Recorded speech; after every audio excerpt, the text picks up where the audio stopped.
Hey Anne, Tara Porter here. Thank you so much for giving me the opportunity to check out your website. It's always fun to see what other people are up to. And it made me giggle because I have been trying, with much failure, to eat vegan lately. So it was kind of fun to read some of your stuff on here. So anyway, let's cut to the chase and talk about some things to help improve your site, especially in regards to improving traffic and building that a little bit.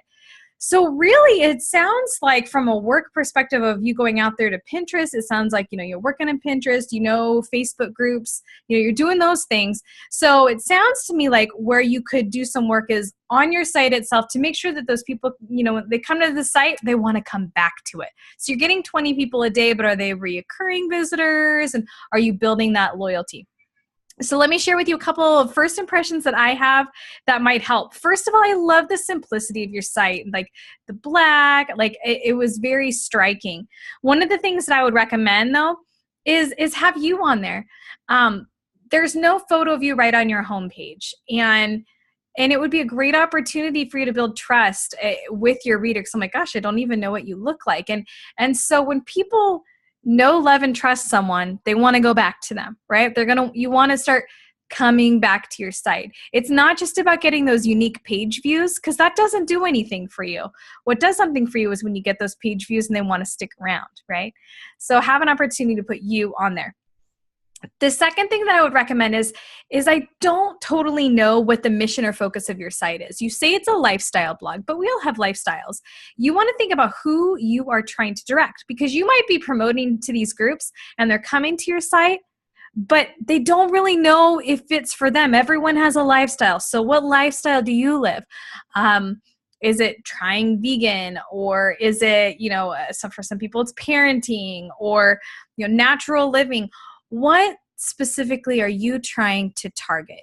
You don't have to narrow it a ton. I mean, I have a website and it's basically about, besides Methodical Blogger, I have a different one where it's like all about methods and systems to help make our lives easier. So I can cover a lot of topics, right? I can cover fitness, and I can cover journaling, and I can cover productivity, but it has that overarching focus. So you want that. Oftentimes people think they need to cast a wide net and they'll get more people. I experienced this when I used to teach writing at UC Davis, and my students would come to me because they were trying to meet their word count, and they would pick this very vague topic. And only the students who picked the big, broad topic had trouble with what they were writing. And I would have them narrow it down, and then all of a sudden it was so much easier for them. Well, same goes for you. It's going to be easier for you to find your target audience when you actually narrow it down a little bit. So think about that. And then the third thing on your action step is I would recommend adding a menu that features kind of those categories that fall under what your website wants you want to focus on for your website. I recommend that once you come up with that niche that you want to focus on, pick 5 topics that you want to cover.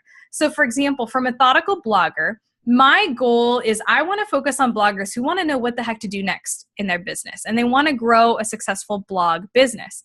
So my categories are how to make money blogging, how to start a blog, how to be organized with your blog business, how to promote your blog on social media. So I have those topics. You want your menu to reflect what those topics are, so that when someone comes to your site, they can go right to that main content that they're looking for. So those are your 3 tips. There are other things that I would cover, but we are out of time. I've reached our 3.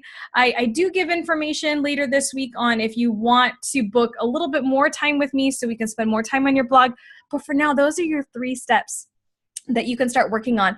And throughout the week, I will be sending you some tips that I think are going to be extremely helpful for you as you're setting up your site. For example, I'm going to be talking about setting up your about page and getting that focused. But for right now, you've got your to-do list. You know where you can get started, and you know where I'm at if you have questions. All right. Thanks again for letting me review your site.